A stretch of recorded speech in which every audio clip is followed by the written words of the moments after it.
Hello. Right. We are ready. There we go. Hello. Welcome. Today we are talking about the Second Rainbow Coalition, the People's Coalition rally that happened last week in Chicago, and coalition politics. And we are joined by Jake Hansbury of the White Panther Party. Good to see you again. It's good to see you. Do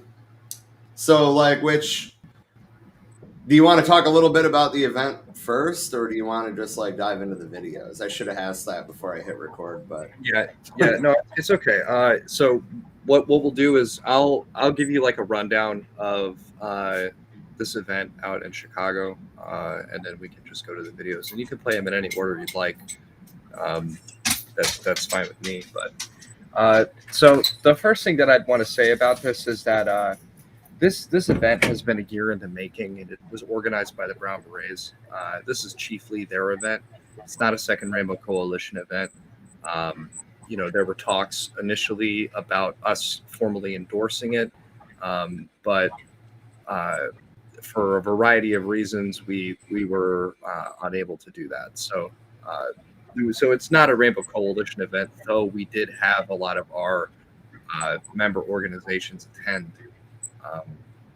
That's like the basic rundown of it.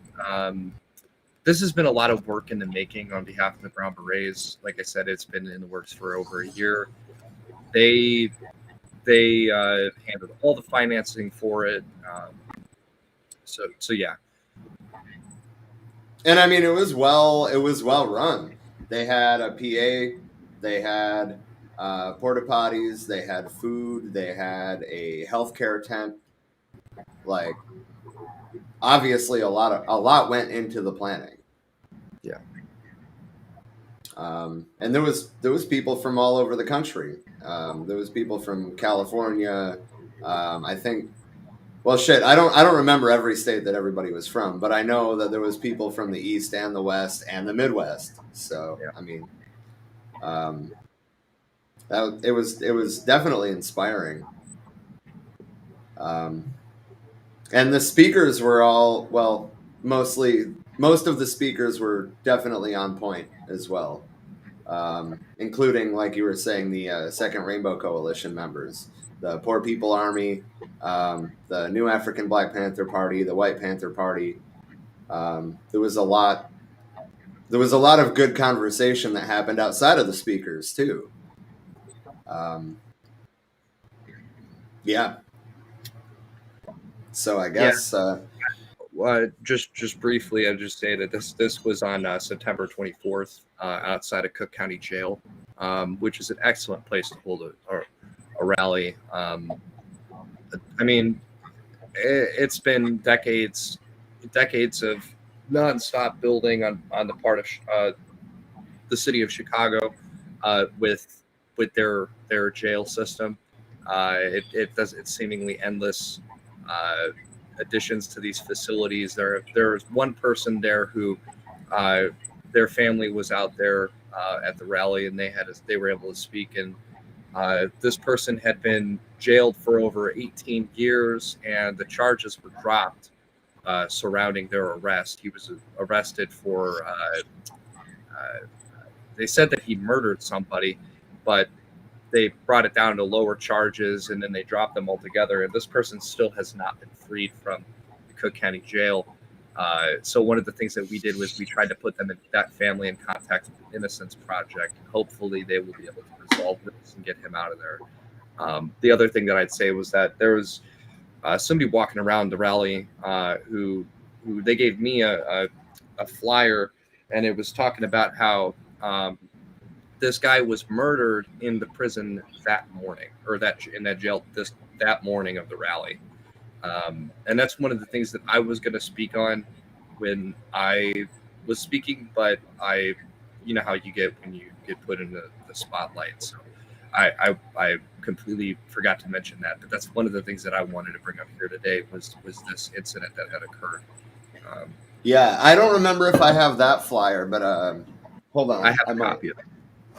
I don't know. It's in my house. I might have it. Let me check. I'm curious, as for the guy that's been in there for 18 years and the charges are dropped, what's their fucking excuse for still holding him after everything's been dropped? I don't know. I really don't know. That family has been working for years with lawyers trying to get this person out. So, yes, that's the flyer that I was talking about. Hold on, let me. Yeah, it's the background. Let me turn off the background and then. There we go. Found it. And I was told to make copies of this. Yeah, there you go. Yeah, and that happened that morning. And I was told to make copies of that and put them and post them up. Obviously, I don't live in Chicago in Little Village, so I'm not able to do that. I can absolutely do that around where I live, but the effect of it isn't as much or isn't as strong because I'm over the border. So. Yeah. And obviously, I'm on the Eastern Seaboard, so yeah, people would be like, "Where the hell is Cook County?" Right. So, but yeah, so I just wanted to say that if you wanted to move into the videos now, or if you have anything to say, I don't really have much to say. I'm just eager to share some of the videos, broadly. Honestly, most of the speakers were really good. I specifically want to touch on you, Zulu, Hi Thurman, Sherry Honkala, and there was somebody else that I specifically. Rafa, and I would also say the Vice Lords as well. Let me see if I have any video of the Vice Lords. I don't think that I do, though. I think Kwame does. I have I can definitely find it from Kwame. I do have the Progressive Labor Party guy, though, the young guy. Yeah, if you want, we can if you don't have the video on hand, we could just talk about the Vice Lords and their involvement. But I really like to show a video because it's powerful. There's a lot going on around the Vice Lords and us that needs to be said and put out there. Yeah, I agree with that. I guess a good place to start would be, I'm obviously not going to show the whole ceremony, but the Brown Berets did a 4 directions ceremony to cleanse the space and with nature, essentially, is the purpose, if I understood it correctly. And it was a really cool thing. I'm not going to waste a half hour of the stream showing it, but I will show a clip anyway. Cool. I was going to ask you to do that because what I did get to see of that ceremony was beautiful. I think that's awesome that they started with ceremony. Yeah, I do too. It was really cool.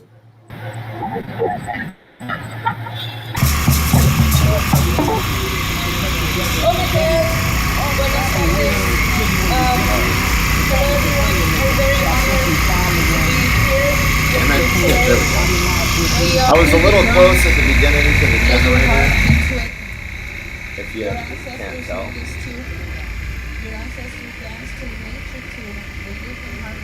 You can't even hear her, that's disappointing.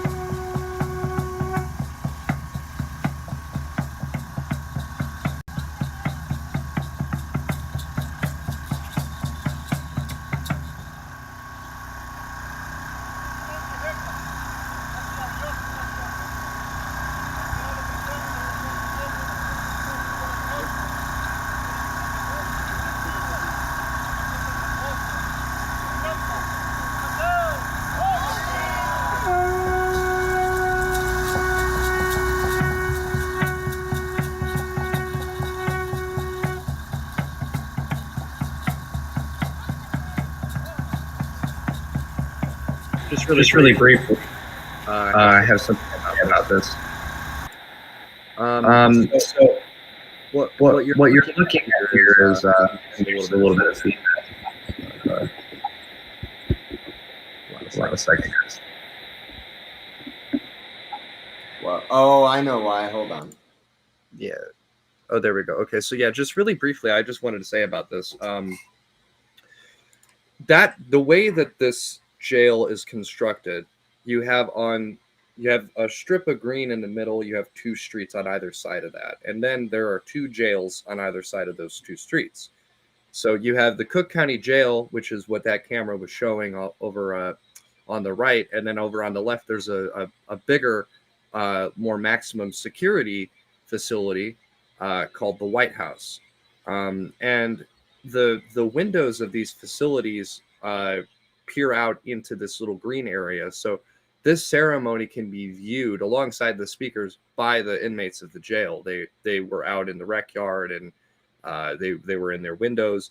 They were watching this all unfold.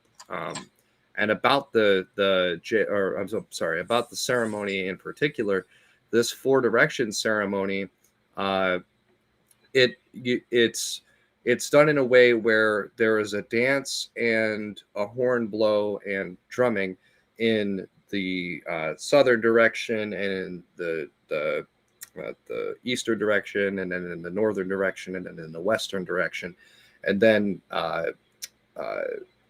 to the ground, and then to the sky.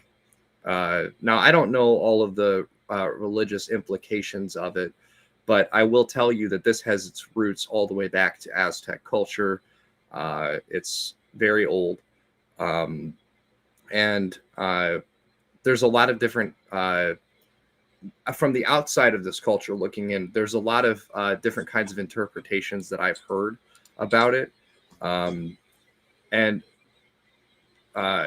one of the things that I often think about when I think about this is the connection. I believe it was Crazy Horse. It was a prophecy of Crazy Horse. I could be wrong about the specific person, but now this is a different culture. I believe this is the Cheyenne culture, if I remember correctly. But the prophecy that it's something about in seven generations,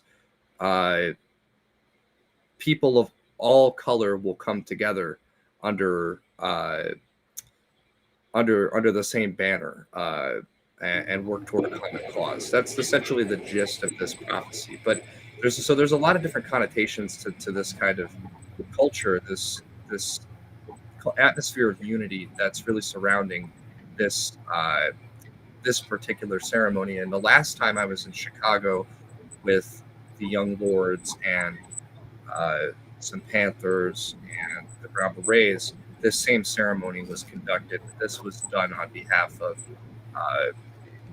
kids who were held in ICE facilities on the north side. So I just wanted to provide this context for this. So. I know a little bit of the prophecy you were speaking of. It's of the Rainbow Warriors. So if anybody wants to look deeper into that, that's what it's called. It's really beautiful, and that's something that I genuinely see coming together here with the Rainbow Coalition of everyone uniting. Like, wait a minute, we need to fix this.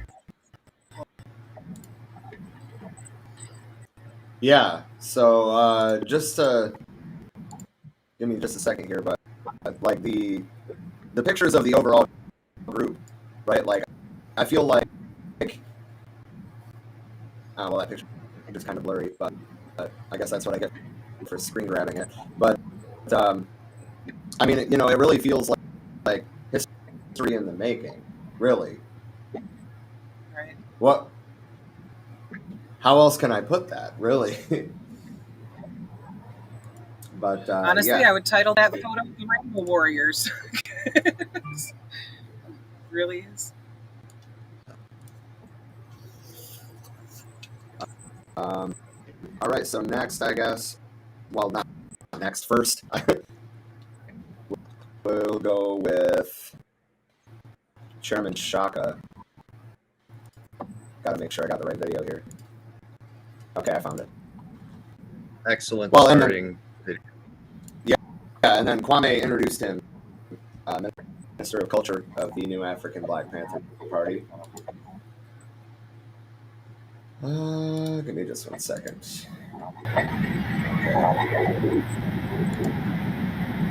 All right. You guys might have to mute while it's playing so it doesn't feed back. But anyway. Hey, we have a Comrade Shakazulu from the New African Black Panther Party.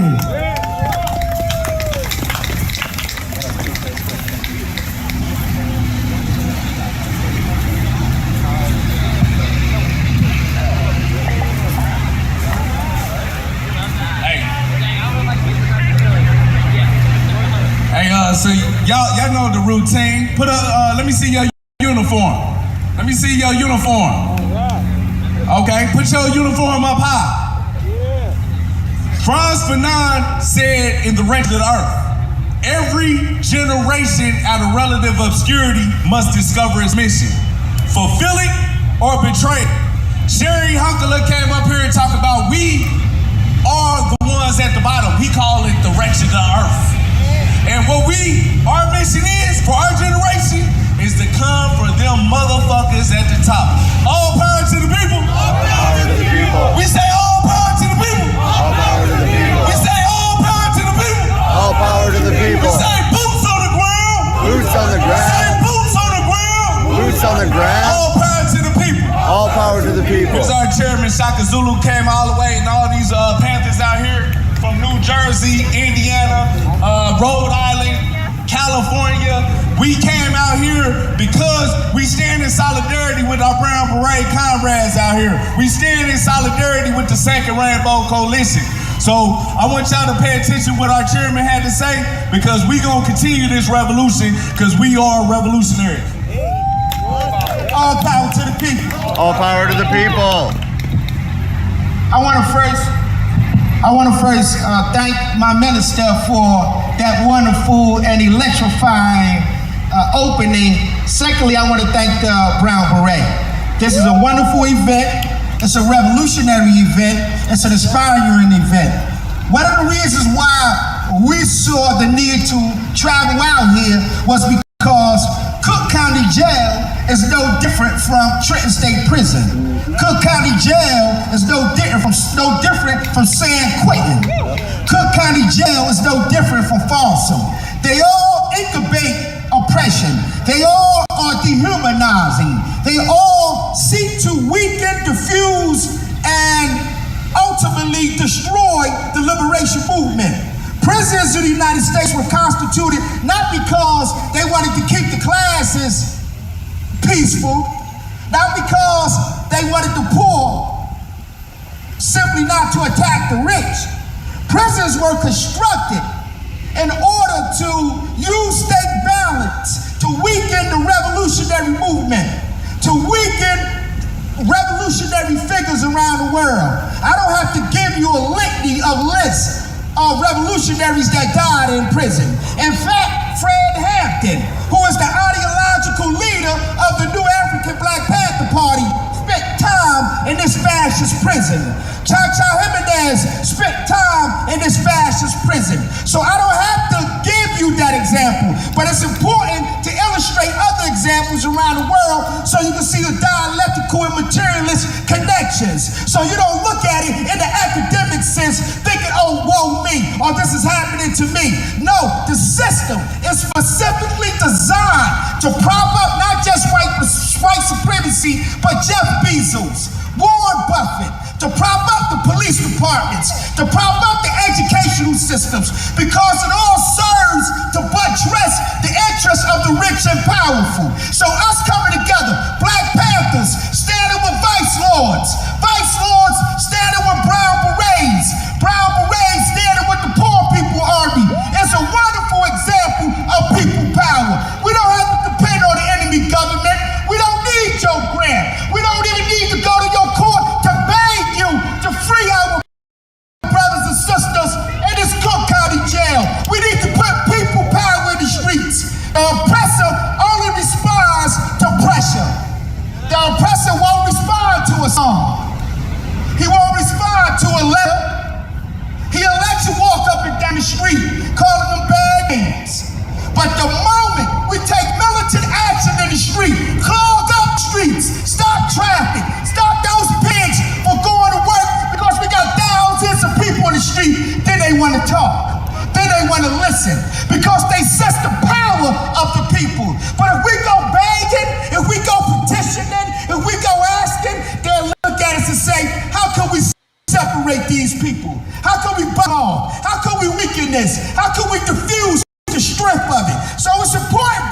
sisters, to look at each one of you as a revolutionary, as a freedom fighter, as a son of Fred Hampton, as a daughter of Assata Shakur, as a grandchild of Malcolm X, as a grandchild of Don Pedro Abiso Campos. We look at these revolutionary figures not because they entertained us.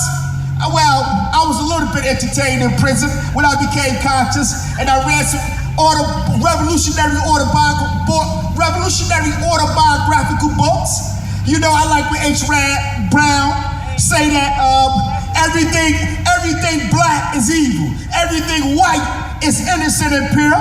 I love reading stuff like that back then. I love reading about Egypt and how Egypt at one time was a powerhouse. I love reading about how China had a 5,000-year history, but I didn't get stuck there. I didn't become a cultural nationalist. I became a communist. I became a Black Panther. And we built up this revolutionary movement from a prison cell. I didn't go to Harvard. I didn't go to Yale. I didn't spend time with Cornell West, and I certainly didn't do an interview with Michael Eric Dyson. I met these comrades in the prison cell. And from a prison cell, we have a national organization capable of leveraging political, economic, and social and cultural power against the oppressor. And guess what that power is? It's the Rainbow Coalition. It's not the Black Panther Party by itself. All power to the people. All power to the people. All power to the people. All power to the people. I remember one time, I'm going to stop here, brothers and sisters, where they said everybody can't do the same thing, but everybody can do something. Pass out a pamphlet. Look amongst you. Find an articulate speaker. Look amongst you. Find an organizer. This is how we develop base areas of social, cultural, and political power. We don't need nobody to come to us and dictate what the terms of the struggle will be. You are a victim of it, especially the indigenous brothers and sisters. You were wiped out, genocide. You don't need the fork-tongued white man to come to you telling you, let's establish a new treaty. Right? We don't need no one coming to us saying, you have been black and victimized and the same in the United States. Here's the remedy to get you out of here. All we need is Karl Marx. All we need is Mao Zedong. All we need is Huey P. Newton, Assata Shakur, Che Guevara. We need fighters. We need revolutionaries that put their lives on the line, like Fred Hampton said. And repeat after me, brothers and sisters. I am a revolutionary. A revolutionary. I am a revolutionary. A revolutionary. And the revolution will certainly be victorious. All power to the people. All power to the people.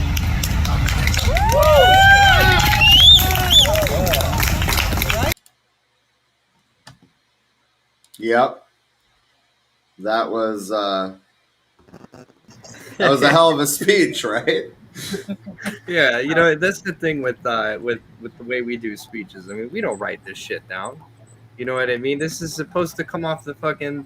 You do this from the heart. You know what I mean? And I think Kwame and Shaka, they have that down in a way that I haven't ever really seen before. Because I swear, you know, as soon as he said, you know, I became a communist. Ah, man, I light up. I was so so happy to hear him say that. That was such an excellent way to put that, you know. And it's like, well, yeah. The other part that got me was when he was like, "All we need is Karl Marx." You know, like, like I like that because when you go to a lot of these rallies in any big city, you go to a rally and you've always got these people trying to siphon off all the momentum and all the energy, and it becomes this fucking tiring and dull thing where they're talking about, you know, they're going to get you all fired up, and then they're going to immediately in the next sentence talk about, and I got this candidate here, and here's this how you can vote, and it's like, you fucking lost me, you know what I mean? And it's like, to hear these people named, right? It brings you back. It's recalling on things that you've probably heard about before. And these motherfuckers were not talking about voting. And that's what we need. You know what I mean?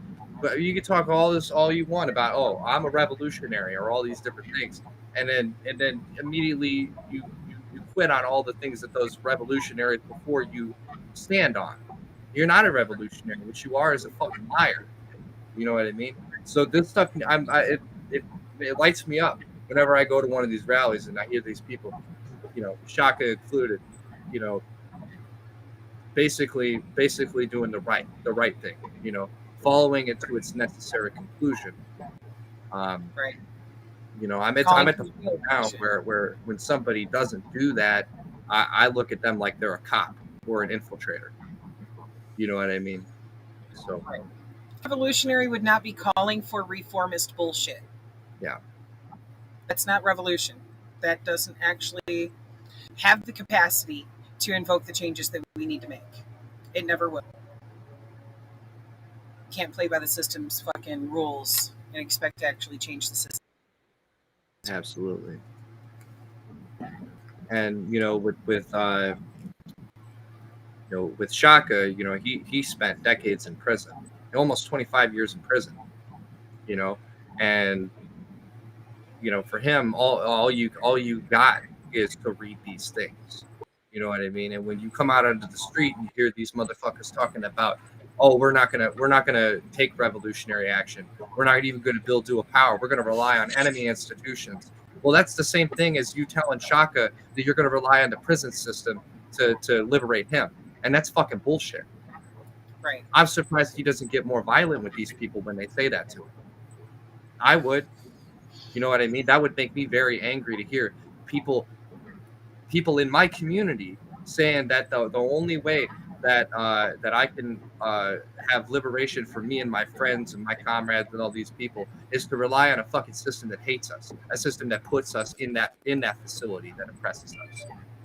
There's no liberatory power within the institution of the prison as it stands, the way the hierarchy is built. Within all those power players who make all the decisions in those buildings, there's no liberatory power to be found in that. It doesn't matter how many people you elect, or who or why. You can put Shaka in one of those on a board of directors for a prison, and nothing's going to change. And it's not just because, and you could put 50. You could put the whole fucking staff is a version of Shaka, and nothing's going to change. And because the institutions themselves don't allow for any meaningful change. Right, but a local institution is an arm of a higher institution. That's just how it works in power structures. They're all tied into a wider superstructure and economic base of society, and they regulate each other. These institutions, they check each other. So you could put as many Shakas as you want in that building. If there's any semblance of a liberation going on, they're going to come in and change the entire structure. Everybody in every position is going to get kicked out. They'll do everything they can to keep it from becoming a liberatory institution. So we can't rely on these people, and we cannot rely on these institutions. We have to do it ourselves as the people who need the liberatory power. We got to build our own alternatives, even within those walls. Absolutely. Yeah. So those institutions are literally built to be against any type of liberatory existence. Yeah. They literally exist liberty to limit your fucking ability to have freedom, and these run around fucking praising the shit, and it's stuff that's counterintuitive. And it applies not just to the prison system, but every fucking bit of this system that we live in, all the way up to the federal government. You can't change that from within. You can only dismantle it and build something new and better in its right. And this comes out of what Lenin wrote. What is it? It's Revolution. What was it? State and Revolution. Yeah, State and Revolution. He's talking about He's talking about the repressive these special bodies of armed men that the class society that we live in, any class society, needs, and buildings like prisons and stuff like that, the military, all these things. This is the wider extreme, but it has to do with enforcement, right? So like you learn in civics class that, in order to to pass a law with teeth, you have to be able to enforce it in some way, right? Well, he's taking that to its necessary conclusion. Obviously, not even using that framework, but we can take it to its logical conclusion, and we get to the class analysis over the Russian state that Vladimir Lenin had. You know, the special bodies of armed men, these facilities, they're necessary in order to keep that class structure. It's in order to maintain it. So Shaka is absolutely right on everything he said here about that. So yeah, and I mean, you know, he pointed out kind of in depth, like that the entire the new African Black Panther Party was born in a prison cell. Like, that's powerful too. How did he phrase it? Turning the places of oppression into schools of revolution, schools of liberation, I think is the word he used. But yeah, that has to do with the unity of opposites. I mean, everything that we do is highly dialectical within the party. All of the party line is based on dialectical materialism, and this is one of the things that's highly entrenched in that. It's unity of opposites, right? What's the necessary opposite of a concentration camp? It's a school of liberation, right? And that's what we try to do with everything. When we talk about building dual power, we're talking about building a unity of opposites within the wider society. And it's almost like Matryoshka dolls. There's nested hierarchy of these things, right? So even on the local level in a little village, you know, the necessary opposite of that facility is a school of liberation, right? Now, you can't do that by voting people to turn it into a school of liberation. You have to do it within the prison cell. And that's what Shaka did with the party. You know, and it didn't happen there, but he highlighted something very important. What's going on there in the Cook County Jail is the same thing that's going on over at what is it, Trent State, right? yeah, Exactly. And this is what he's talking about when he says that, right? We got the same unity of opposites, the same facility comprised of a staff of oppressors, right? Made up of they make up an oppressive institution as an arm of a capitalist state, right? And who are they oppressing? They're oppressing the liberators. They're oppressing the people, right? The people who are not of the class that is dominating that capitalist state, right? And then together they make up this institution. There is a unity of opposites. You have those people in those cells who have fundamental liberatory power, and they are oppressed to the extreme. And then you have the people that oppress them. They are the people in society who oppress people to the extreme. We don't have anything further. In our society, we don't go further than that. The worst you get is the gas chamber and the medical bay where they fucking inject you with a whole bunch of poison, right? That's as far as it goes beyond that. So we're talking about the rest of the people. We have to build institutions within the prisons that turn them into their opposites, because they actively work to keep it in the way it is. We have to transform them into their opposite. So, right, and the system is fully aware how much of a threat it is to actually have that type of education happening there. Like, this reminds me of when Kwame came on to talk about his book when he first released it, and he was saying that prisons and jails were already blocking his book from being brought into the jails and prisons because they didn't want people reading revolutionary works and actually getting some motivation and inspiration to fight back against it. And it's like, wait a fucking minute. How is that not a violation of First Amendment rights right there? Because, you know, that book where he's speaking on his experiences and things that, like, brought him to the table as a revolutionary, that's a freedom of speech thing. And when it comes to the libraries in these prisons and jails, you should be able to access things like that actually motivates you to leave that place and do better, to become better, to become that change. They don't like that. They want to limit people from actually having thought. Yeah, the thing that I'd say is a George Carlin quote: "You don't have any fucking rights, right? What's your right? Right this way, right? That's and you know he's being trying to make an audience laugh, but that's legitimately true. You have rights that are given to you by a capitalist state. That state is your enemy. If your rights are given to you by your enemy, do you even have rights? You don't have rights, right? You have to have a class perspective about it. And the thing about this is that even the rights that you do have, you also have the right to become a slave in this country, right under the 13th Amendment. And that's what happens. So these people quite literally have lost their rights. The enemy state has taken them away, right? And there it goes as far as the First Amendment right. You have the right to read what they tell you to read. You have the right to do what they tell you to do. And it's just when you come out of the prison, you're just exchanging one prison for another. That's what it is in a capitalist society. You have, I'd call them a vanguard. People like Jeff Bezos and Elon Musk and all these people and all their sycophant fucking politicians that make them up, including and not stopping at people like AOC and Bernie Sanders. That you have a new form of prison. These are the fucking they're just like the warden of the jail. That's what Biden is. He's the warden of America with 3 Ks. You know what I mean? And that same situation where you have the right to become a slave, you have the right to read what we tell you and to go and do what we want you to do. That doesn't stop there. It goes out beyond the walls of the prison. And it has to do with what class we're in. You're Jeff Bezos, you have the right to do whatever the fuck you want. You can go shoot somebody.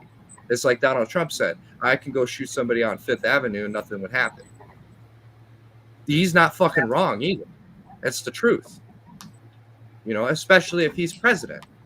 They've already had all this circus about this shit. The president can do whatever the fuck he wants, essentially. It's all about what the Congress will let him do. Right? If they're going to impeach him, it's going to go through the Congress. Okay, the senators got to vote on it, and then to get to the point where you're going to remove him, right? But before that, leading up to it, he could do whatever the fuck he wants. He could even get away with shooting somebody on 5th Avenue and not get impeached for it, and it would still be legal. And you can't prosecute him because he's the president. My point is that these things, we have a stratified society where the people at the top can do whatever they want and get away with it. And the people on the bottom are essentially slaves.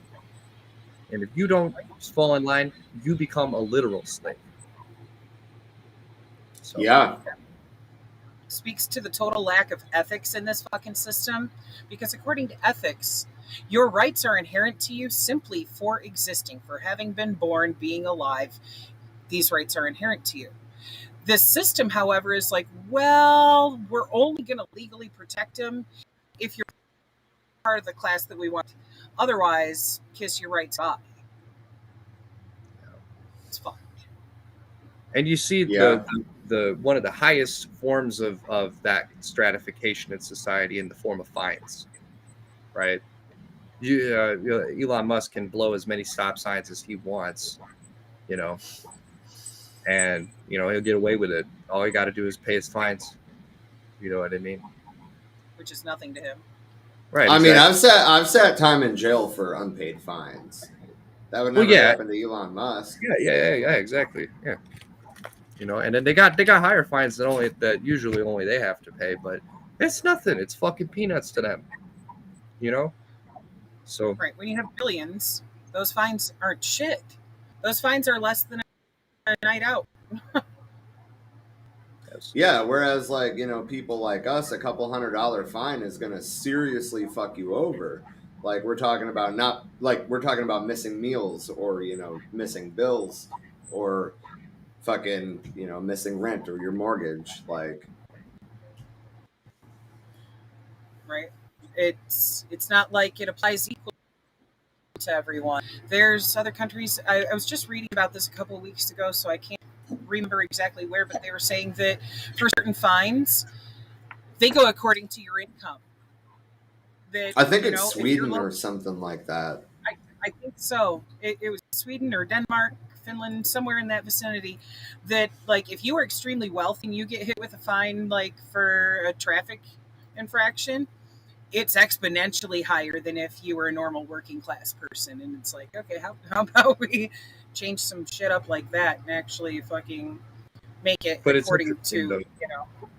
It's interesting though because I mean, in Sweden or Norway or wherever, I mean that's kind of an admission of guilt to your class structure and your society, right? You know what I mean? And then beyond that too, it's like, that's also a way that they can keep those classes collaborating in whatever way they can. This is like a version of social fascism that you see going on there. So oftentimes you hear people in the U.S. talking about, "Oh, I'm a socialist. I just want us to be like Norway or Denmark or wherever the fuck it is." And it's like, okay, so you want us to openly admit that we're capitalist and that in this kind of way with these fines and things like that. And you want people to have the basic necessities of life, but you don't want them to actually overthrow that economic base that has oppressed them for decades and continue to oppress them even under a system with your basic necessities being met. Well, even these like social democratic countries, though, I almost said companies, same fucking thing. Even these social democratic countries have their wealth on the backs of the global South. It's I was just always going to say been that. that way. Right. For them, it's a failure. And you often hear, when you hear somebody call himself a socialist in like Africa or in Asia, or like Southeast Asia or something like that, South America, they're not talking about being a social democrat. You know Fuck what I no. mean? That's a minority for them, because for them they don't have the privilege to say that, oh, if only I had my health expenses and my education covered, I would just be fine. Like, no, that's not how it works. Like, for them, they're in the worst of the worst with these contradictions. They're super exploited to the max. And you get you get these college students out here in the US, and they think that everything in the world is just like this. Everywhere you go, you're always going to have access to a car dealership or a supermarket or something like that, and that's not the case. you know and then over in those countries like Denmark, Norway, all these places, these are the same countries that aided the US in invading Iraq and Afghanistan. These are the same countries that profit off of literal slavery of over 50 million people worldwide. These are the same people that use private military contractors to go in and keep oil fields under the control of their country. I mean, it goes on and on and on, you know. And it doesn't. So, you're not a socialist at that point. You're a social fascist. You're actually a capitalist who wants some level of freedom for people who don't make all that much money. Not any Right. freedom for people who don't own anything. And that's just centrism, not leftism. Absolutely. Amen to that.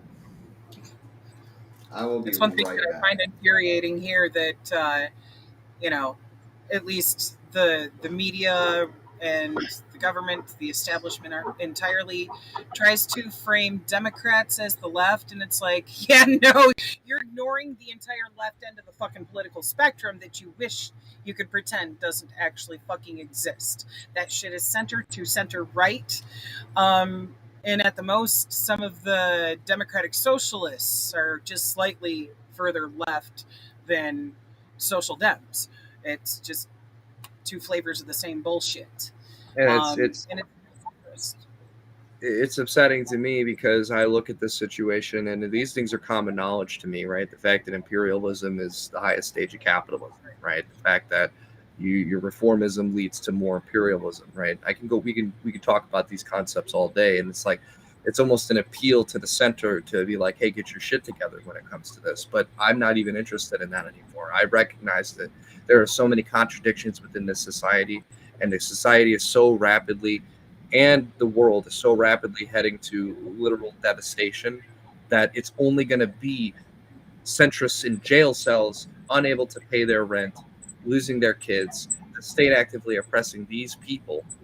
It's going to take material conditions to get them where we're at. So as far as I'm concerned, I'm not even interested in appealing to these people anymore. It, like with the women's rights issue, you go to any city in America and they're going to call for voting in the streets. And it's like, no, women need to arm themselves and start seriously considering revolution as an option.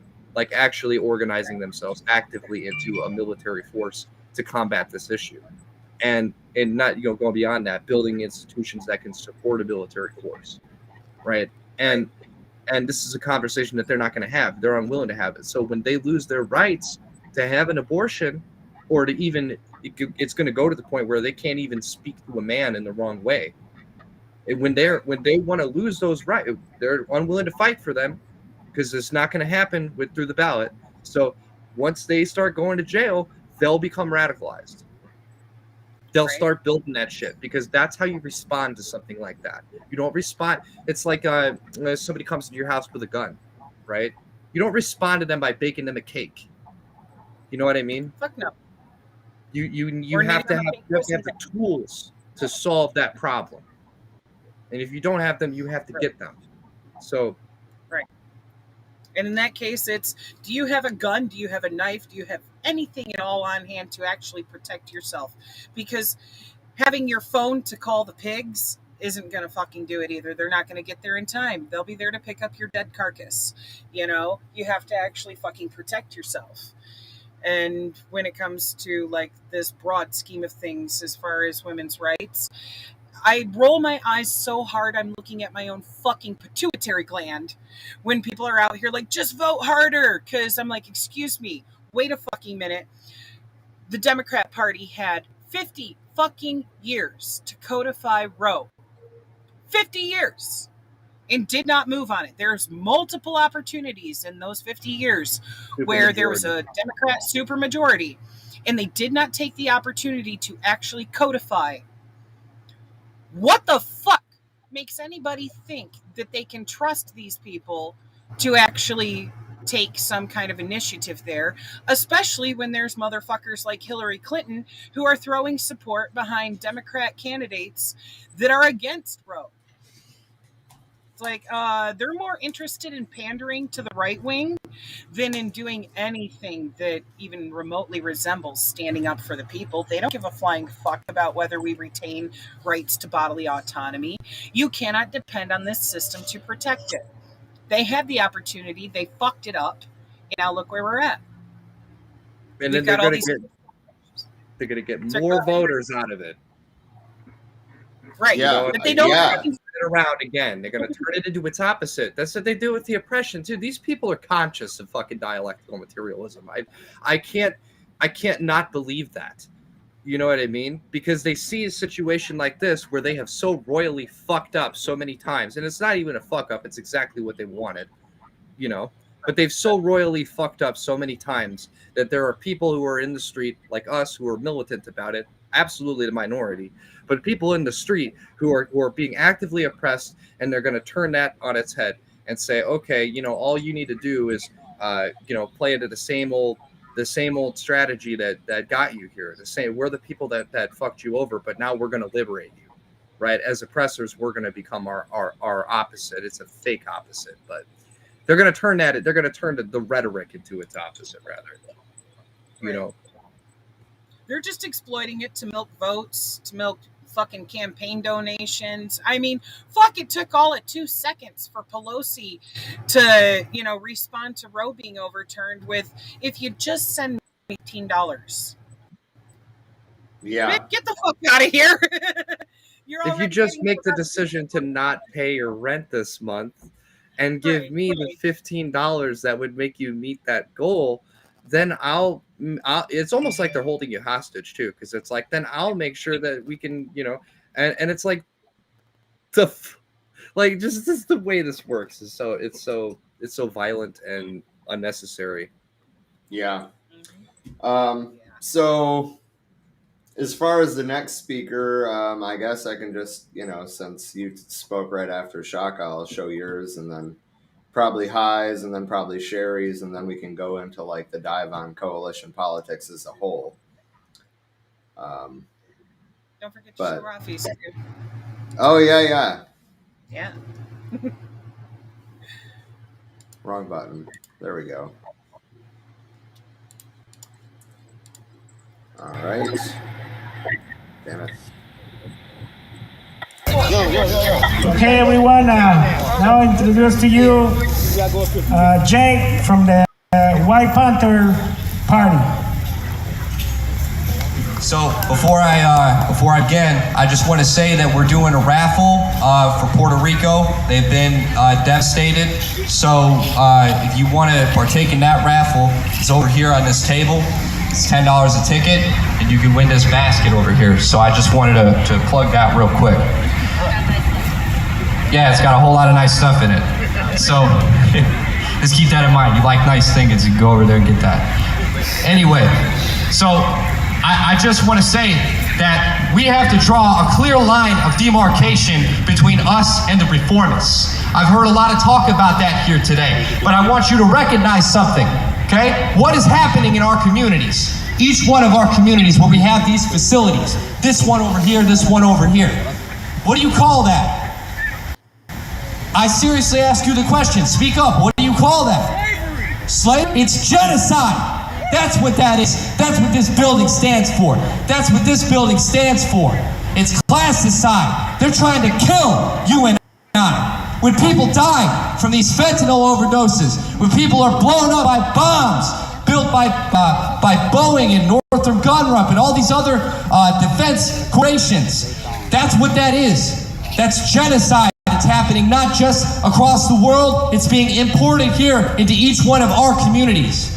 So what are we going to do about that? We're going to build base areas of cultural and social and political power. What does that mean? That means that we're going to fucking arm ourselves. That means that we're going to get our own health care. That means we're going to develop our own food, supply chains, these kinds of things so that we can build dual and contending power.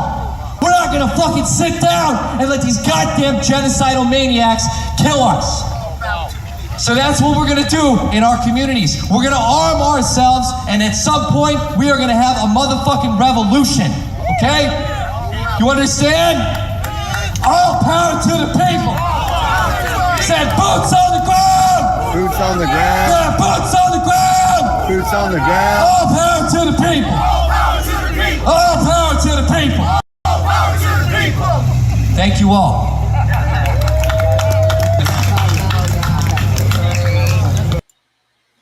So if you want to, add anything, I don't hear you. There we go. Okay. Yeah. So, I could have spoke for, a solid 2 or 3 extra minutes, but I really wanted to give the floor to other people who could speak more on the issues of Little Village. But it's not an exaggeration to say that there is a genocide being perpetuated in these communities, and it doesn't stop at Little Village. It happens all over the country, including in places like Appalachia, in these small trailer parks and in the mountains. I mean, everywhere you look, even in the rural towns. Basically, what's happening is you have people who don't own anything. Living, trying to get by in a society in which there is only a small number of people who do actually own, and they own everything, literally everything.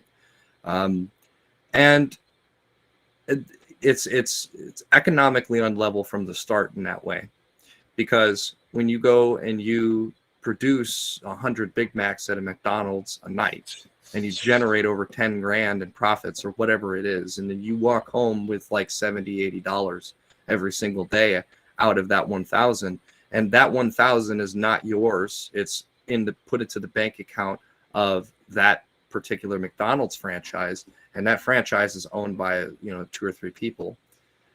They get to take that money. They're basically robbing you. They're robbing you into the grave, actually. And when you are in a situation where you are being robbed in this way, what ends up happening is you have to make decisions for you and your family that otherwise you wouldn't have to make. One of these things could be drug dealing. Another thing could be joining a gang. If you join a gang, you might be asked to kill somebody. Another thing you might have to do is rob somebody, right? I mean, I can go on and on and on. There's like 100 million different things that you might be pressured into doing. And when you do them, it's a direct result of that economic arrangement. And so what ends up happening is in these communities like Little Village, where nobody owns anything, they're not even connected to the owning class in some way through familial relations or whatever it may be. These people are forced to take up the gun, to sell the bag, to do whatever it is to get by. And so there's a lot of violence that ends up happening as a result of this economic arrangement. And it's chiefly in the Little Village, the Latin violence that's going on, because that's the predominant makeup. So, and it's segregated in this way as well. These communities of people in this country who are in minority racial groups or ethnic groups, they get put into these communities where there's no connection to ownership, and they kill each other because of the economic arrangement. And then when they kill each other, the repressive institutions that keep it this way, such as like banks, for example, they're only going to, you know, if your credit's bad or whatever it is, they're not going to give you a mortgage, right? So, you know, these banks, they basically corral people to these communities this way. It's not just banks; there's other ways that this happens too. But then you commit a murder or whatever it is, you sell drugs and you get caught, and then the cops come in, and they're there to keep those people who were corralled there, right? And then they build the jail in the same community, right? And so what turned out as just an economic problem has turned into mass killing and then incarceration. And there's a pipeline from being a regular community member and a worker to being put into what amounts to a concentration camp, right? In the same facility where they're literally gassing people. Not in Illinois, I think they don't think they have the death penalty there, but in Indiana certainly, where you're going to the same facility where they were gassing people, and you might spend the rest of your life there for you just trying to survive. And you could be beaten to death, you could be stabbed, you could get shot. I mean, there's an untold number of dangers happening as a result of just an economic problem, right? Who owns what? And if you were to say, hey, I reject this pipeline, all of us at this McDonald's in Little Village are going to rally together and refuse to work until we get the wages needed for us to survive, so we don't have to go and join a gang or whatever it is. They send police in to break it up because they're trying to maintain that pipeline. Now, this structure, this flow of people from one institution to the next is nearly identical to what happened in places like Nazi Germany. Not on the same level, right? It's not as obvious in some ways. And they have changed one form of slavery into another, wage slavery, right? So you were technically a slave in Nazi Germany. In fact, they talked about reinstituting the policy of slavery, taking Jews and making them work on factory floors to build munitions and things like this, right? And you didn't get paid for it. And once you were too exhausted to work, they sent you to a camp, right? Well, the same kind of motion exists in these communities. We call them ghettos for a reason, right? We're not even remembering where this comes from. And in these ghettos, you have the freedom to walk around and criticize the government all you want, right? But you still have to survive. And survival can mean selling drugs or having to kill somebody or whatever it is. And then when you get caught, they take you to this camp. You see what I mean? So you're still doing the work. You're still being oppressed by the fucking pigs, and you're still being put in a concentration camp. The motion is it's freer in some sense, but it's basically identical. You're still walking through the streets to work and back until they want to send you to the camp. You know what I mean? So when I say that there's a genocide being perpetuated in this, and it's not a genocide in the sense that it has to do with your genes particularly, it's more so class, but the gene thing falls into it as well. And it's classicide chiefly because of the fact that there are Latin people who are capitalists. There are black people who are capitalists. There are white people who are capitalists. You know, so it has to do more about the who owns what than it has to do with the gene. But the gene is there as well, which is why you see, you know, concentrations of Latin people in Little Village, and why you see concentrations of black people in Newark, and why you see, you know, concentrations of white people in, you know, basically tent cities and mobile home cities in like Alabama, you know. So yeah, that was what I wanted to touch on with the speech. And, you know, like I said, I could have gone longer on it, but I wanted to keep that time open for others. So. I mean, and you had to follow both Sherry and Shaka. So. Yeah, there's that too. I mean, there's only so much that I can do when it comes to that, because these are two very powerful speakers, and I am not as powerful as the speakers. So, Right. The whole time that Shaka was talking, all I could think is like, man, he doesn't even need a mic. Like, yeah. he can just yell and everybody will hear it. Like, he's a big presence, and Sherry really was too, honestly, which is the next video I'm going to play. I kind of expected her to talk about the Poor People's Army's like housing work over the past few years, but, well, I mean, her speech speaks for itself on why she chose fentanyl as a topic instead. But I guess that'll be the next one. But she's young. She's really young. We have representing now Anna Lady from the Poor People's Army.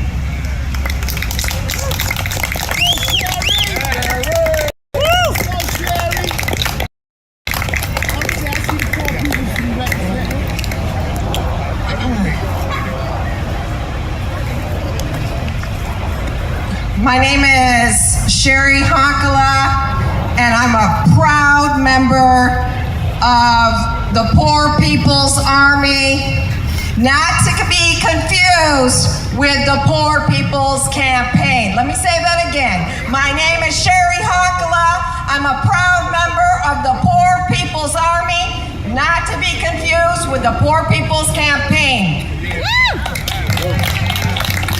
And I am also a proud member of the Rainbow Coalition.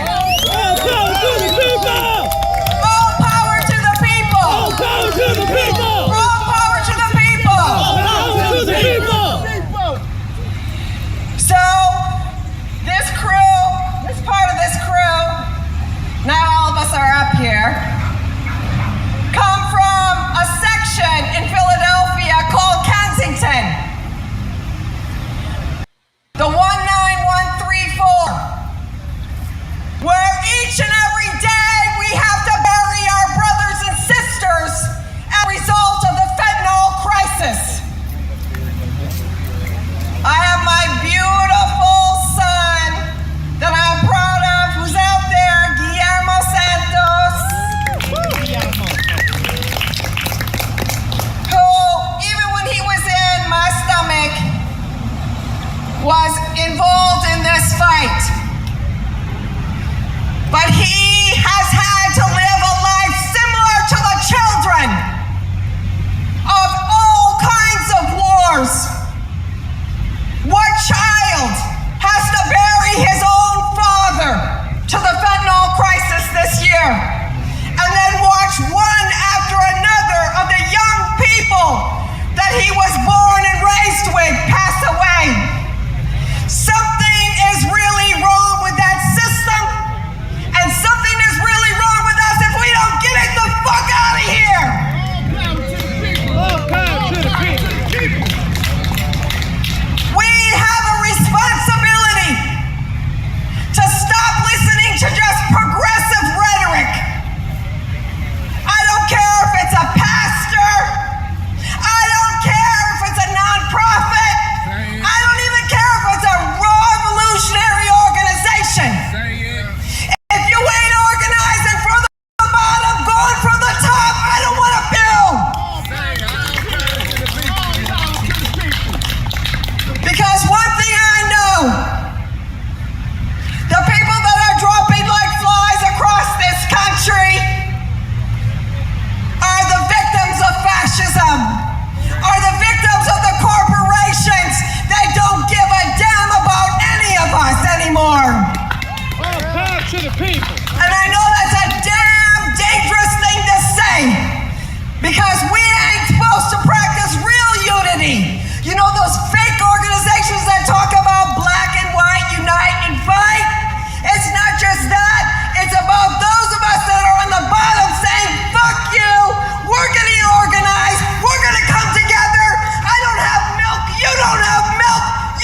because I don't know who they're going to take out next.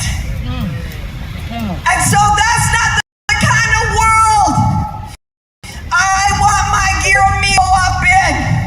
I want him to grow up in a world where he doesn't have to suffer from post-traumatic stress disorder, where he can practice the arts, where he can do music, where he can understand his culture, where he can practice love.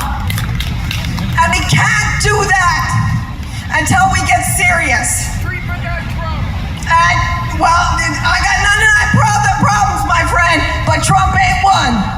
Because, okay, trauma, yes, treatment, not trauma.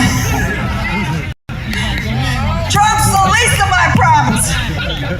You know, I got all those other fake asses standing in front that are holding the keys to the prison, that are holding the keys to the food cupboards that can be feeding people. So what we do is we organize to take back the basic necessities of life. And beg for your rights, we gotta take them back. Take back the land, take back the housing, take back the food, take back everything. Take it, take it, take it, take it, take it, because it's ours. Mother Earth belongs to Mother Earth. We have a responsibility. At some ungodly hour this morning, as I held my foster child who survived fentanyl at 2 months old, I watched a show about how the camels are dying. And the camels are dying as a result of the climate crisis. I'm sorry, the system crisis. Something is wrong. It's up to us to take it back. We can do it. I'm so proud and honored to be with all of you here, real fighters, real revolutionaries, not taking money from the banks and not taking money from the corporations. We will win this damn thing. Thank you. All power to the people! All power to the people!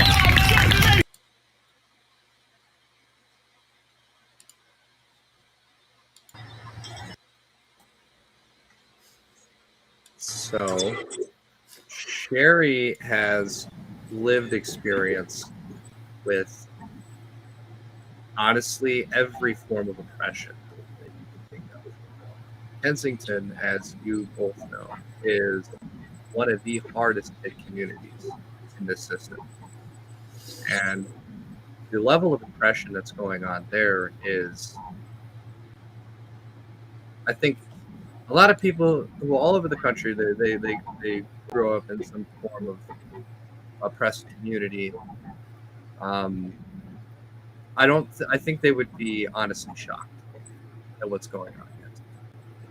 Like, honestly. And so when she says that is essentially a list of every person that she loves and she's burying them one by one, she's not wrong. She's actually telling you the truth. In fact, I would say, you know, just like this year alone, I think it's been like 4 or 5 months. And it's terrible. And what the Poor People's Army does, and you know, everybody in that organization, they have the same situation going on. It's from that community, their organization is from that community.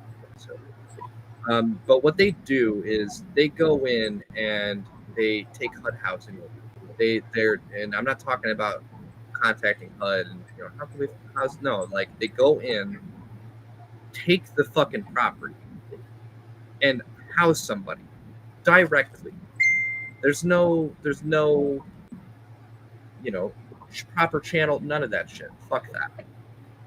They are dealing with conditions that are so dire and so immediate that they have no other opportunity, no other chance, no other avenue to exhaust but this avenue. And the same thing is occurring, and not just for housing, but for a variety of different needs of life all over the country in various communities. And the reason why she spoke about fentanyl is because of the heroin fentanyl crisis in Kensington. It is beyond anything you might think you know about heavily affected communities. with this particular issue. It is beyond that. It's way, in fact, I'd argue it's the worst that I think is even anywhere on the planet. That's how bad this is. I've talked about Needle Park before on other programs and things like that, but I'll just briefly say that there's a place in Kensington called Needle Park, and it is littered.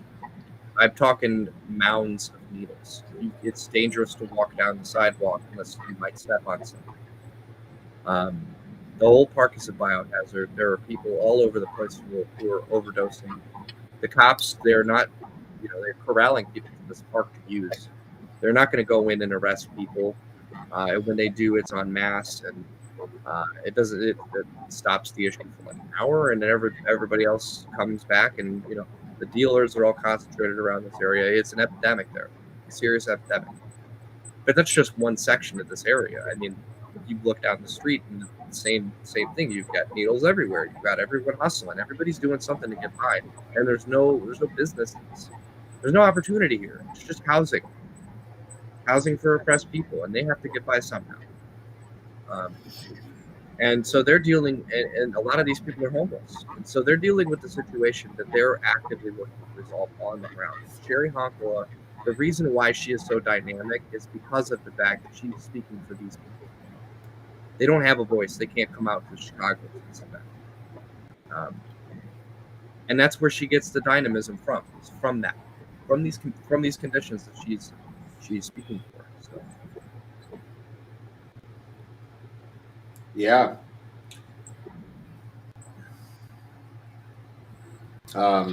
I'm curious. Does she have a program set up there with like Narcan and stuff like that to be able to help intervene in the case of overdose? I believe so. I don't know the specifics of all of their work. I know the main thing is the housing, though. And for anybody watching this, if you have a housing crisis, and it's a housing crisis everywhere, but if there is a housing crisis near you that you would like to solve, they are willing to do trainings. So you should contact me if you'd like to get into contact with them, so that I can get them to show you how to do this. Because this is something that we need to be doing en masse all over the country. Everywhere.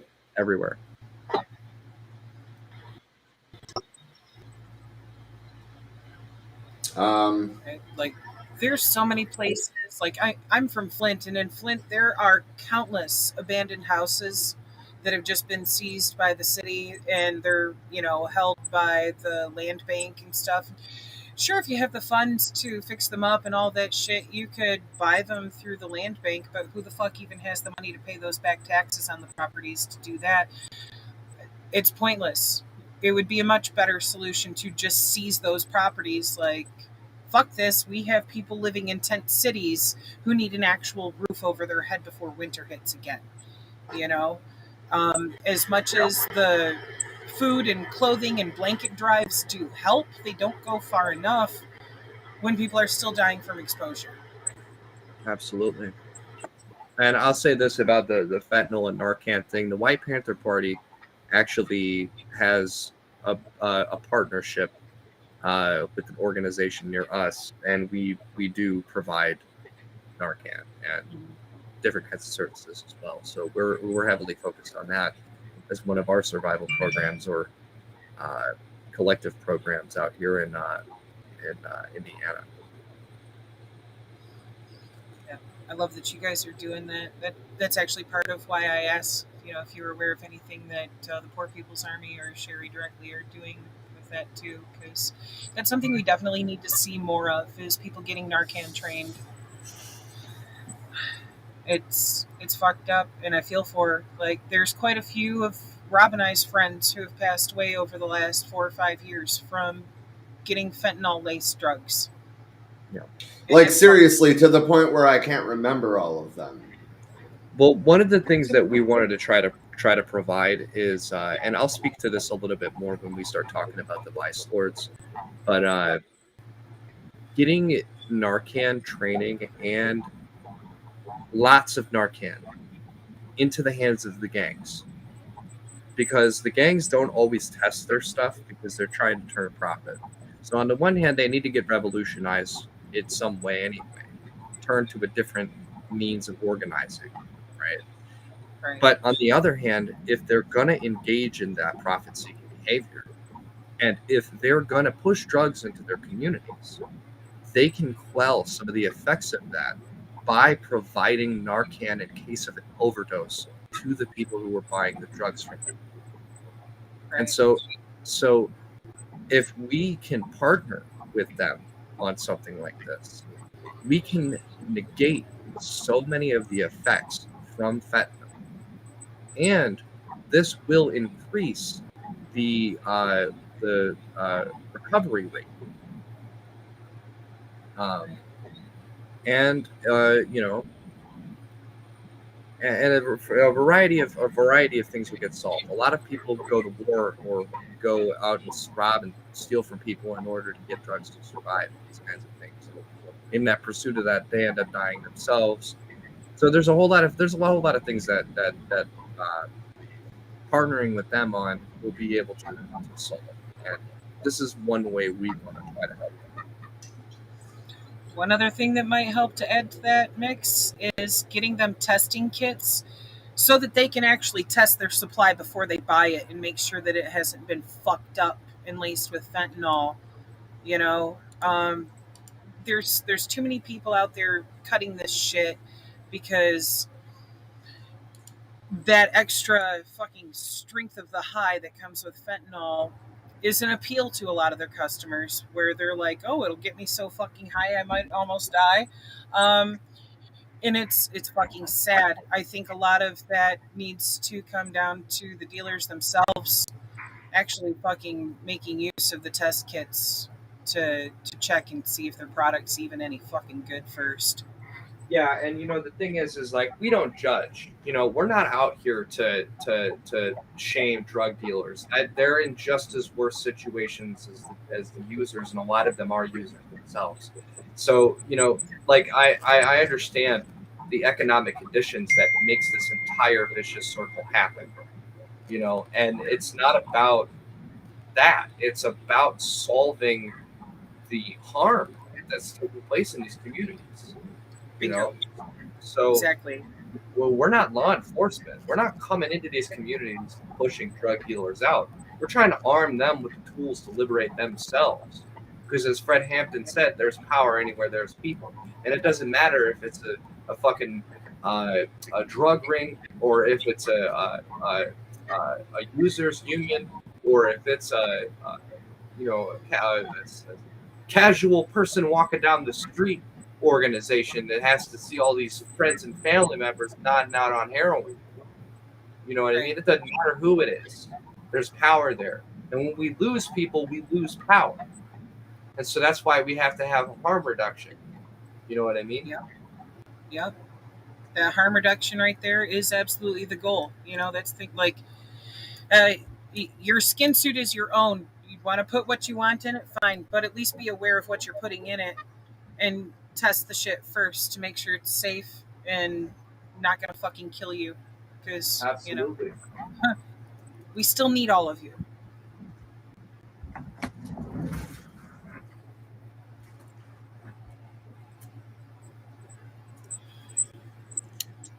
I forgot I was muted. So I think I'm gonna play High's speech, and then we can just kind of wrap up talking about coalition politics more broadly. We're already at almost an hour and a half, so we probably don't want to make it too much longer than that. Yeah, which, I mean, that's another thing. Meeting High Thurman was cool as hell. Like, the fact that he was involved with the original Rainbow Coalition and he's still boots on the ground over 50 years later, that's amazing. It's fucking inspiring. This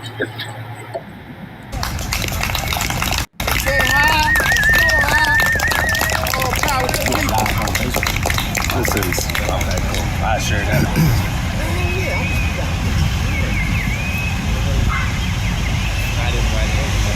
All power to the people. All power to the people. As Fred Hampton would say, all power to black people. All power to black people. All power to red people. All power to the red people. All power to brown people. All power to the brown people. All power to the yellow people. All power to the yellow people. And all power to the white people that believe in justice for all and anti-racism.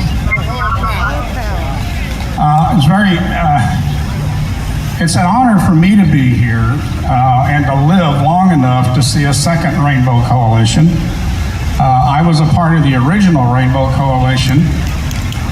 I was with the Young Patriot organization. We were a southern white migrants that came to Chicago, lived under much oppression, police brutality, and injustices. And Fred Hampton and Chacha Jimenez saw it fit to have us into their coalition with the Rainbow Coalition. And we took our hits. And all of you know what happened to Fred Hampton, and you know what happened to a lot of the young lords and even to the young patriots. Because we stood up for justice, we stood up for the people, we stood up against fascism, we stood up against the police brutality, slum landlords, and the state. So that got a lot of us in trouble, got a lot of us killed, but the legacy of the Rainbow Coalition lives on. And we can see it right here in the second Rainbow Coalition.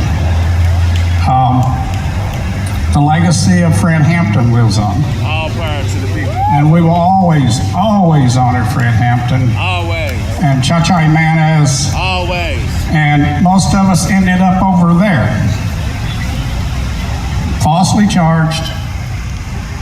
But before we got there, we were taken to our local police stations and beaten. And so, who are you going to complain to? There's nobody you can really complain to.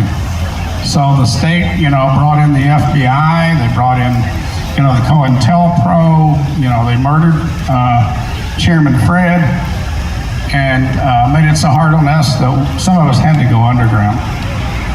But the legacy lived on. It was witnessed by the first black mayor of the city of Chicago. Harold Washington was elected.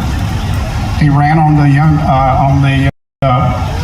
Rainbow Coalition platform. Buddy Rush, who's a sitting congressman now, he was one of the founders of the Black Panthers and the Rainbow Coalition. He won. He ran against Barack Obama and won.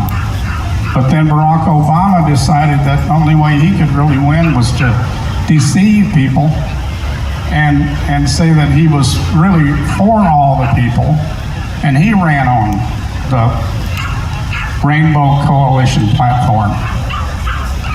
So the legacy lives on in terms of, all you folks that are here. What we're doing I live in Alabama. We've created the North Alabama School for Organizers, in which we teach the philosophy and the point programs of the original Rainbow Coalition. And I'm very proud to be an elder, I guess advisor, I can't get out and do the old things that I used to do, but I can get out and do some things. So I want to thank you very much for allowing me to come here. It's a real honor for me to be here for everybody, and just love you all. And all power to the people. All power to the people.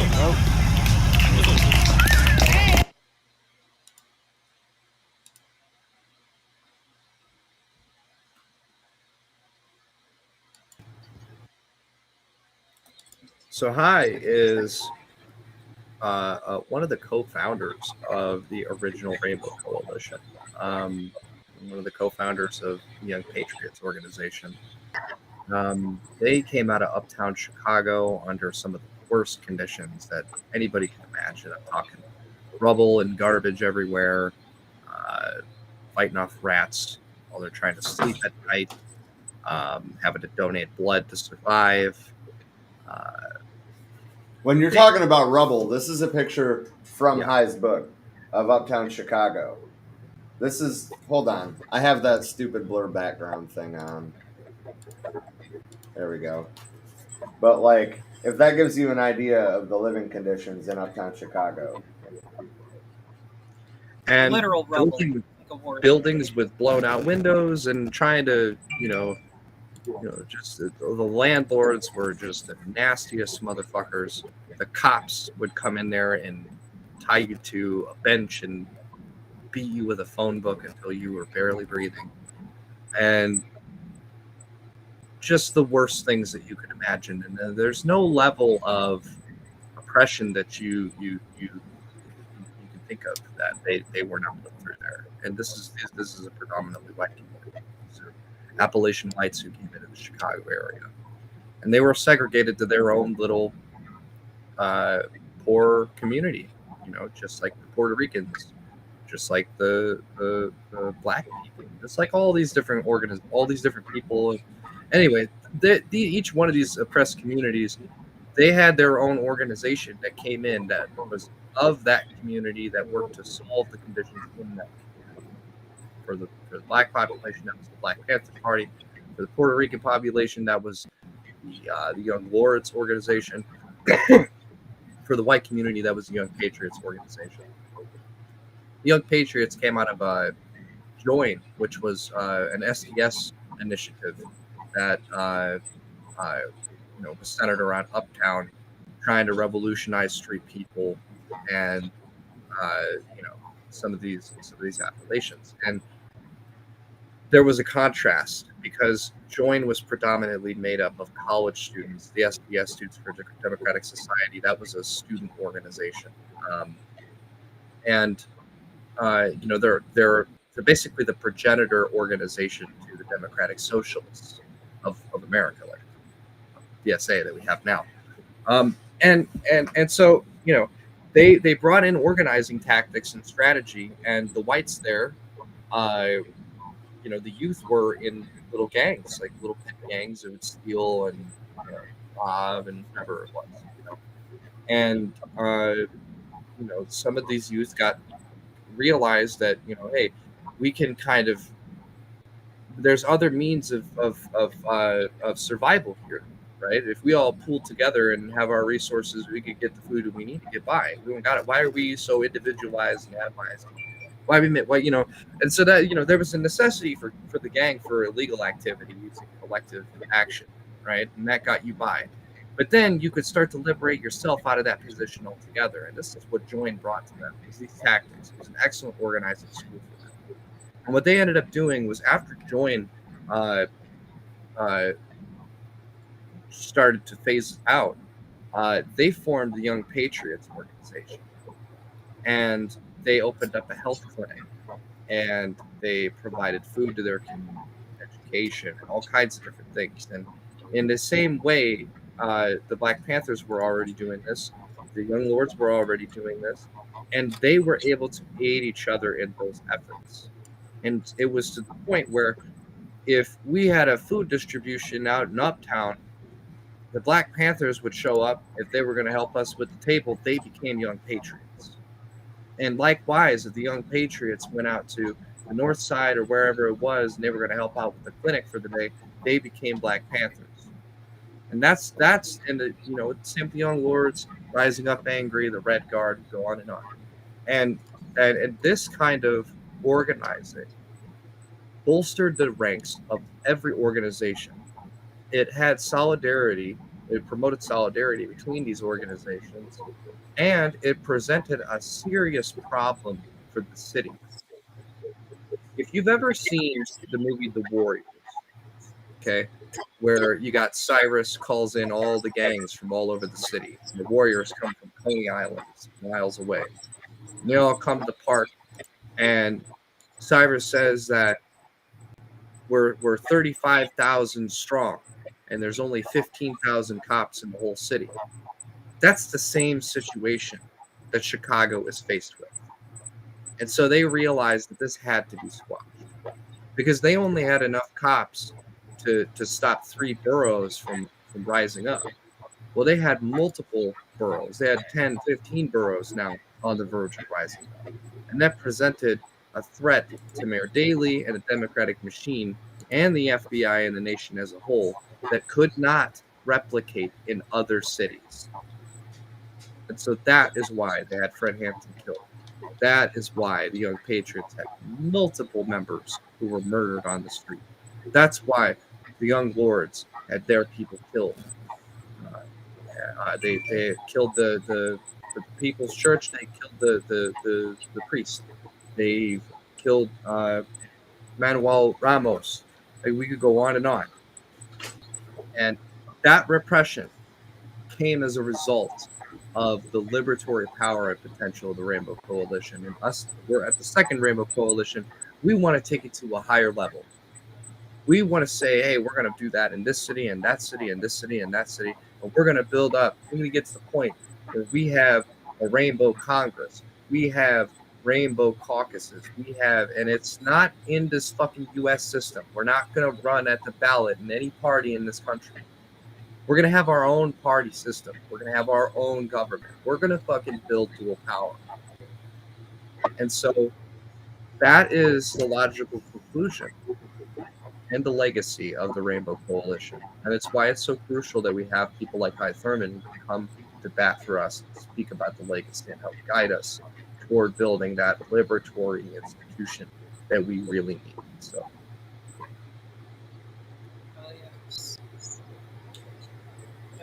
Amen to that. Speaking of High and Minister of Culture Kwame Shakur of the New African Black Panther Party, if you are on the West Coast, they will be starting their West Coast leg of the Principled Unity book tour. I'm trying to find the image on Kwame's page. There it is. I finally found it with the dates. All right. This is the first leg of this book tour. Obviously, most of it's in California. There's also Portland and Seattle. If you're on the West Coast, go out there and listen to what they have to say. Read the book. I'm sure that there's probably more than just the two of them speaking at these. I don't know the entire agenda, but yeah, Rafa from the Brown Berets, he'll be there for the first 2 or 3 legs of the trip. And then I'm sure we'll have the Minister of Culture of the White Panther Party, Rob Strong. I'm sure he'll be there for many of these. He may speak. I'm not entirely sure yet. I was considering going out there, but I don't think I'll be able to get everything together in time for that. And I mean, it's an expensive trip because it's all the way across the country for me. So, yeah. But yeah, so the Principled Unity Tour, that's going to be awesome. And if you're out there on the West Coast, you should definitely attend this because we want to arm you with the tools to liberate yourselves. And this is one way that you can be armed with those tools, so engaging with people like us. Right. Yeah. And it sounds like they want to, well, I would imagine probably springtime, do an East Coast thing. And I'm hoping to see them do more than just the coasts as well. I mean, the Midwest, particularly, or, the Southwest. I mean, I want to try to get them to speak at Purdue University Northwest up by me.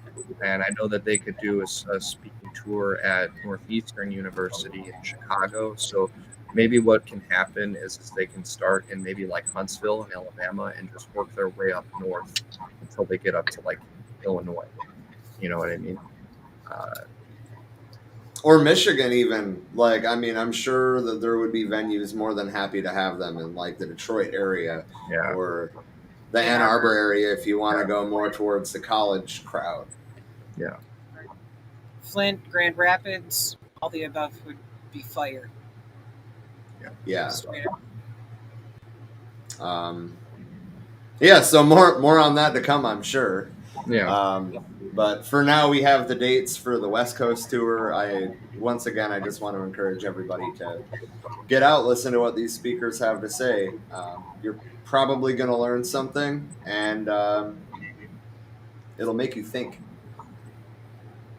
Absolutely. And then, going beyond that is that you can see what works in other places and try to build it where you're at. And you can learn as much as you want, but you won't learn anything until you engage in social practice. You learn all about labor history. You don't know nothing until you engaged in a strike. You don't know nothing until you built a community program. Not the Black Panther, White Panther Party, or Young Patriots don't know nothing about it until you engaged in it. You start to see the connections and how this stuff, you really start to understand it through that. So just keep that in mind.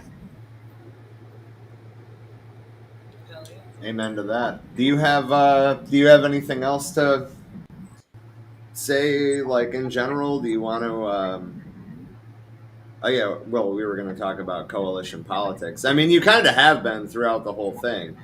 But is there anything that you want to say, like wrapping this up? Is there anything you feel like you've missed? Well, I will say this. I mean, a lot of the stuff that we've been doing, is kind of meetings and trainings and these kinds of things. At some point, and I was thinking about doing this last year, but, well, rather around now, but, things are, we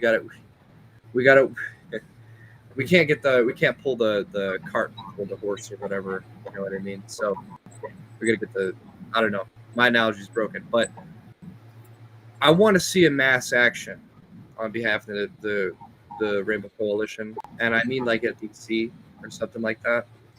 And it's going to take a while to get there, because we're going to need hundreds of organizations to support the work that we do, to bring their people out, so that we can have thousands of people in the street. But I think DC would be an excellent place for that. So at some point, I want to suggest to the Rainbow Coalition that we put together a mass action somewhere. We can really have our voices be heard and undeniably seen. So that's all I have to say, is that we want to do a mass action at some point. Hell yeah. Yeah. That's what's up. Definitely let us know if you guys put together a date for that, and we'll kick word out. Try to get as many people gathering as possible. That's all I really want, guys. But I was going to play Rafa's speech as well, but I don't see it. Maybe I missed it when I transferred him to my computer. But I mean, his was very short anyway. He kind of just like reiterated key points of what other people said. He railed against people trying to divide us along race lines. He kind of clapped back against the cultural nationalist types who say, "Oh, well, why do you need Marx? Why do you need a white man's ideology?" Because where did Marx get those ideas from? From the indigenous people of this land. Yep. I mean, those were the main points that I took from his speech. But next time that we go live, I'll try to make sure that it's on my computer, and we'll just work it into whatever we're talking about that day. Because I agree, I don't want to ignore that. He wasn't the only Brown Beret speaker that had a lot of worthwhile things to say either. But that being said, we already are over an hour and 40 minutes. We're pre-recording this. We have the Marxism, Leninism, Maoism class in a half hour, and I gotta get dinner started too. So for time constraints, that's probably all the speakers that we're going to be able to do today. But also for that matter, these speeches I intend to upload. I meant to do it before now, actually, but I intend to upload these to social media and YouTube as well, individually. So Keep an eye on our social media pages for, more. That's all I got. I gotcha. Well, all power, guys. Thank you for having me on. Thank you for coming on. You're always welcome. You know this. Right. All right. Well, I'll see you guys. Yeah. All right. Catch you later. Later.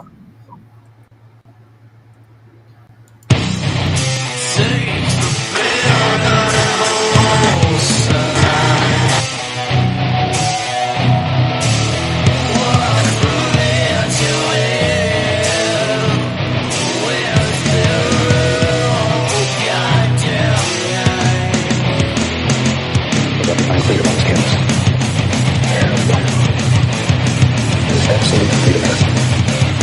And we're all looking for freedom. Didn't matter when they sold the devil guns. Didn't matter when they played